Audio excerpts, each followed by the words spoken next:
دیکھیں، جس امت کے نبی صلی اللہ علیہ وسلم پر سب سے پہلی وحی اقرا کے الفاظ سے شروع ہوئی، یعنی پڑھ، آج اس امت محمدیہ کا کیا حال ہے؟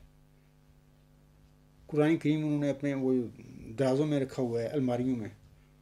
وہ کبھی سال میں کچھ وقت موقع ملتا ہے تو اس کو جھاڑ لیتے ہیں. یعنی اصل جو قرآن میں حکمت ہے اللہ نے فرمائی، کبھی لوگوں کو توفیق ہی نہیں ملتی کہ اس کی طرف توجہ کریں، اس کو پڑھیں.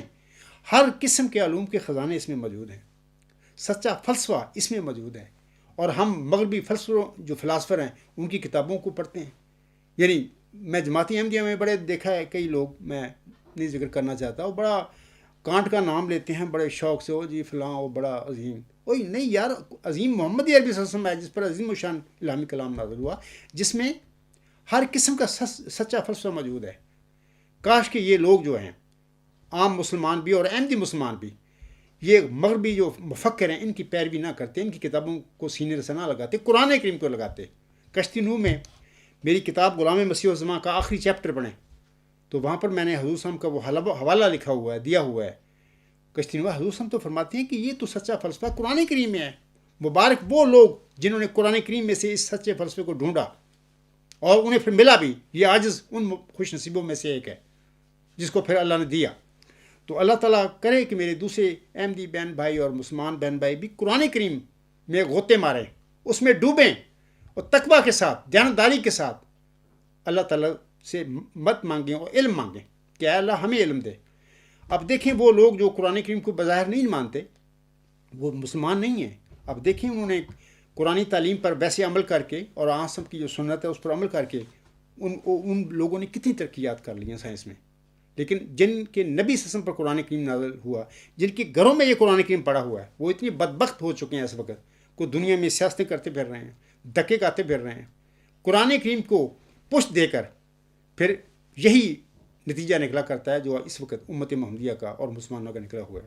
اللہ تعالیٰ سے میری دعا ہے کہ اللہ تعالیٰ ان کو سمجھ دے اور یہ قرآن کریم کی طرف رجوع کریں اور ہر قسم کی فتوحات جو ہیں، ہر قسم کے علم کے خزانے جو ہیں وہ سارے قرآن کریم میں موجود ہیں. آپ لوگوں کو چاہیے کہ یہ مغربی جو فلاسفر ہیں، مغربی سائنسدان ہیں، ٹھیک ہے دنیا میں ایک علم دوسرے علم سیکھتا ہے، دیکھ کے بھی سیکھتا ہے، لیکن اصل علم کا منبع قرآن کریم کے رنگ میں آپ لوگوں کے گھروں میں پڑا ہوا ہے. اللہ تعالیٰ آپ کو اس کی توفیق دے. آخر پر میں سامعین کرام، قبرستانی جماعت احمدیہ کے جو علماء ہیں یا جو نان میاد خلفاء ہیں یا جو ڈاکٹر یحییٰ صاحب ہیں، اس سے میں دو چار باتیں کہنا چاہتا ہوں کہ دیکھیں آپ یوٹیوب بنا کر یوٹیوب پہ اپنا تماشے کرتے پھر رہے ہیں، سائنس کے متعلق آئے دن بدزانی فلانا یہ وہ. دیکھیں میں جب آپ لوگوں کو مخنث کہتا ہوں تو مرزا غلام صاحب کا فتویٰ ہے. میں کہتا ہوں کہ آپ بھاگ گئے ہیں میدان سے، میں دلیل دیتا ہوں اور آپ بد زبانی اس عجز کے متعلق کرتے پھر رہے ہیں کہ جمبا صاحب کے متعلق وہی باتیں آپ کر رہے ہیں، کیونکہ میں تو میدان میں کھڑا ہوں. میدان میں کھڑا ہونے والا کبھی مخنث اور ہجرا نہیں ہوا کرتا. بھاگنے والے میدان سے،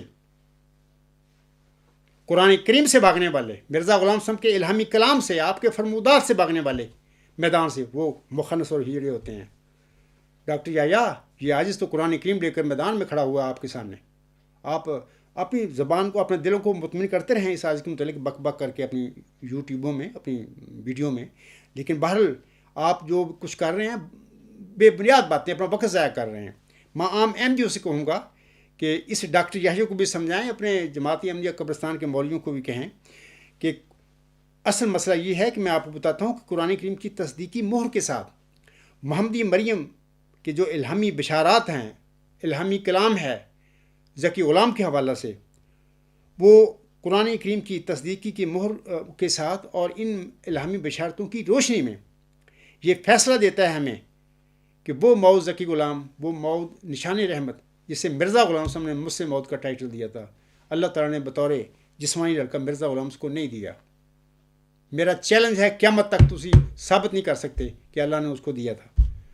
اگر دیا ہوتا تو پھر تو ٹھیک ہے، وہ اللہ تعالیٰ اسے کھڑا بھی کرتا. یہ بشیر الدین محمود کا دعویٰ جھوٹا ہے، اس نے جھوٹے دعوے کیے.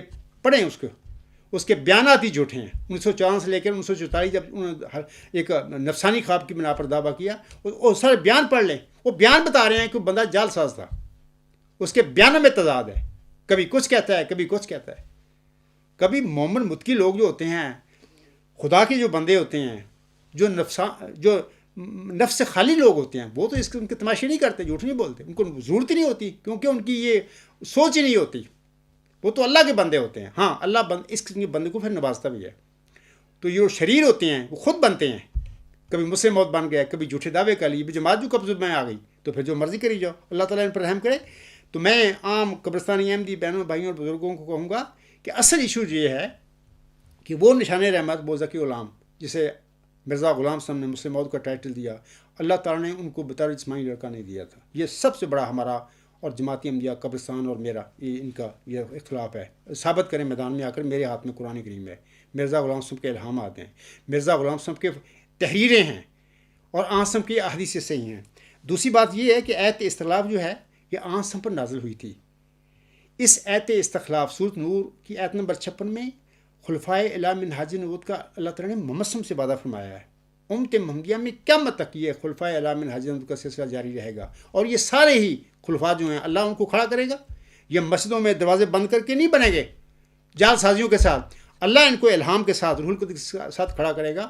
اور اولاً یہ لوگ جب بھی ہر صدی کے سر پر کھڑا ہوگا وہ اولاً اللہ کا خلیفہ ہوگا، اور ثانیاً محمد عربی صلی اللہ علیہ وسلم کا خلیفہ ہوگا. سورۃ نور ایت نمبر 56 جو ہے، ایت اصلاح مرزا غلام صاحب پر نازل نہیں ہوئی تھی. اللہ نے ان سے کوئی وعدہ نہیں کیا کہ تیرے بعد میں نبی پاک صلی اللہ علیہ وسلم کی طرح یا موسیٰ صاحب کی طرح خلفاء کا سلسلہ، خلفائے الی منہاج نبوت کا سلسلہ میں جاری کروں گا. کوئی ایسا وعدہ نہیں ہے. یہ فراڈی اور جعل ساز لوگ ہیں، 1954 سے لے کر آج تک یہ فراڈ کر کے احمدیوں کے ساتھ بیٹھے ہوئے ہیں اور گمراہ کیا ہوا ہے ان لوگوں نے. پھر یہ تو محمد صلی اللہ علیہ وسلم کے بالمقابل آ کے ان کے مقابلہ کرنے والی باتیں ہیں.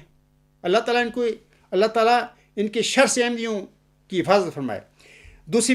تیسری بات یہ کہ وہ جو الوصیت میں مرزا غلام صاحب نے جس قدرت ثانیہ کا ذکر فرمایا ہے، وہ قدرت ثانیہ دراصل چلہ ہوشیارپور میں نازل ہونے والا وہی موعود نشان رحمت یا موعود ذکی غلام مسیح عظمہ ہے. حضرت مولوی نور الدین رضی اللہ تعالیٰ عنہ کا بھی یہی موقف تھا جو انہوں نے اپنی کتابوں میں اپنے خطبات میں ذکر کیا. اکثر میں ان کے حوالے دے چکا ہوں. ان کا بھی یہی خیال تھا کہ وہ قدرت ثانیہ وہ موعود مجدد ہوگا. تو یہ جعل ساز 1954 سے لے کر مرزا صاحب کی جماعت پر قبضہ کر کے پکڑ کے خلفائے الی منہاج نبوت بھی بن کر بیٹھے ہوئے ہیں، قدرت ثانیہ کے مظاہر بھی بن بیٹھے ہیں. اتنے لعنتی لوگ ہیں، ذرا نہیں ڈرتے کہ ہم کیا کرتے پھر رہے ہیں، اللہ ہمارے ساتھ کیا کرے گا مرنے کے بعد. تو میں عام احمدی بہنوں بھائیوں اور بزرگوں کو سمجھاؤں گا کہ ان کو لوگوں کو پوچھو کہ یہ تمہارے عقائد ہیں، جو ان کا ثبوت دو کہ قرآن کریم کی روشنی میں یہ سچے ہیں، یا مرزا غلام صاحب کی الہامات کی روشنی میں یہ سچے تمہارے عقائد ہیں، یا مرزا غلام صاحب کی تحریرات کی روح سے یہ سچے عقائد ہیں. ان سے پوچھو. صرف آپ کو ڈراوا دیں گے خارج کرنے کا، مقاطع کرنے کا. آپ نہ ڈریں، اس سے اللہ سے ڈریں. مرنے کے بعد جس کے پاس جانا ہے تو اللہ تعالیٰ آپ کو طاقت ہمت بخشے. تو اور اللہ تعالیٰ ڈاکٹر یحییٰ ٹائپ لوگوں کو بھی اللہ ہدایت دے اگر یہ ہدایت کے قابل ہیں، اور ان کے نام نہاد جو خلیفہ بنا بیٹھا ہے ان کو بھی ہدایت دے اگر یہ وہ ہدایت کے قابل ہے، اور ان کے مولوی پیٹ پرست ہیں ان کو بھی ہدایت دے اگر یہ ہدایت کے قابل ہیں. اگر ہدایت کے قابل نہیں تو اللہ تعالیٰ ان کو ذلت اور رسوائی کی موت مار کر ان کو عبرت کا نشان دنیا بنا دے. کیونکہ جو منکر ہوتے ہیں سچائیوں کے، حق کے جو منکر ہوتے ہیں، جو مرسلوں اور معموروں کے زمانے میں ڈٹ کر اس کا مقابلہ کرنے والے لوگ ہوتے ہیں، تو اللہ تعالیٰ نے ہمیشہ آج سے پہلے بھی ان کے ساتھ منکروں کے ساتھ یہی سلوک کیا ہے، تو انشاءاللہ تعالیٰ اب بھی وہ یہی کرے گا. اسی پہ میں اپنا خطبہ ختم کرتا ہوں. وما علینا الا البلاغ وآخر الدعوانا ان الحمد للہ رب العالمین. اول و آخر و ظاہر و باطنا هو مولانا نعم المولا و نعم النصیر و نعم الوکیل.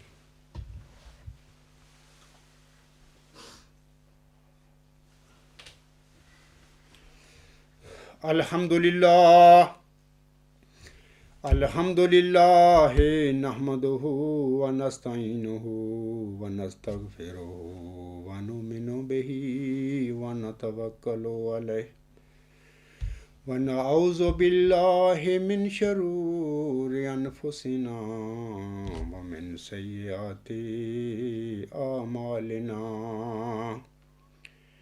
من یهده اللہ فلا مضل له ومن یضللہ فلا هادي له۔ میں یہاں پر ایک چیز کہنا چاہتا ہوں، میں بھول گیا ہوں، خطبہ جمعہ میں آخر میں نے کہنی تھی کہ جتنے بھی دوست دعا کے لیے مجھے لکھتے ہیں، جو بیمار ہیں یا جن کو اور پریشانیاں ہیں، مالی ہیں یا طالب علم ہیں، یا جو جس قسم کی پریشانیاں آپ لوگوں کی ہوتی ہیں، آپ مجھے لکھتے ہیں، تو میں اس خطبہ جمعہ میں آپ سب کو بتانا چاہتا ہوں کہ آپ کے جو پریشانیاں ہیں وہ میرے تک پہنچ جاتی ہیں، اور میں آپ لوگوں کو جواب بھی دیتا ہوں، لیکن میں پھر اس خطبہ جمعہ میں کہتا ہوں کہ جو بھی مجھے لکھتا ہے دعا کے لیے، تو میں اس کے لیے دعا کرتا ہوں کہ اللہ تعالیٰ اس کی جو بھی پریشانی ہے، اگر وہ بیمار ہے اللہ اس کو صحت تندرستی دے، اگر اس کی مالی پریشانی ہے تو اللہ تعالیٰ اس کی مالی پریشانی کو دور کرے، اگر کوئی طالب علم ہے بیچارہ تو اللہ تعالیٰ اس کو اس کی پڑھائی میں اچھے نمبروں میں کامیاب کرے۔ تو یاد رکھیں کہ میں آپ لوگوں کو بھولتا نہیں، ہمیشہ آپ کے سب کے لیے دعا گو رہتا ہوں۔ وَنَشْهَدُ أَن لَّا إِلَٰهَ إِلَّا اللَّهُ وَنَشْهَدُ أَنَّ مُحَمَّدًا عَبْدُهُ وَرَسُولُهُ۔ عباد اللہ رحمکم اللہ، ان اللہ یأمر بالعدل والإحسان وإیتاء ذی القربى وینہی عن الفحشاء والمنکر والبغی یعظکم لعلکم تذکرون۔ اذکروا اللہ یذکرکم وادعوہ یستجب لکم ولذکر اللہ اکبر۔